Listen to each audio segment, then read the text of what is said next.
this is the homework for lesson number 77 for the Arduino Uno Wi-Fi series of lessons that Paul has on YouTube. In lesson 77, he set up the X and the Y axis for the MPU6050 for the accelerometer. And he asked us to add the Z-axis. So if you look here, I've got everything's the same except for I added a display. And down here, I added float AZ.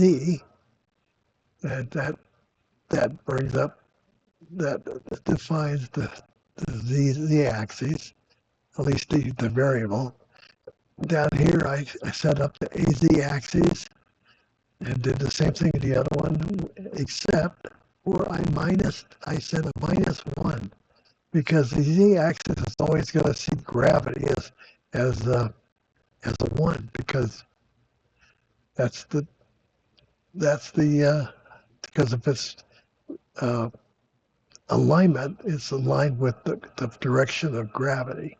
So I subtracted gravity. So now if you look at the, let's go down here, you can see I've got the what do you call this thing, the plotter going. It's actually the best way to watch this thing because it's really hard to see the numbers on this thing while it's running. So what I've done is set up the plotter to read the Z-axis, the X-axis, and the Y-axis. Okay, the X-axis, I believe, is this one. Then the Y-axis is that one. And the Z-axis is this one.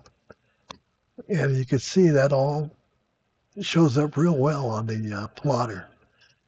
Although in text, even on the display, the text, it's first of all, it's relatively small for the camera, but you really can't zoom in on it and see what it is unless you put a filter on it. And then we got then we have the we could also click this interpolate to make it look a little better.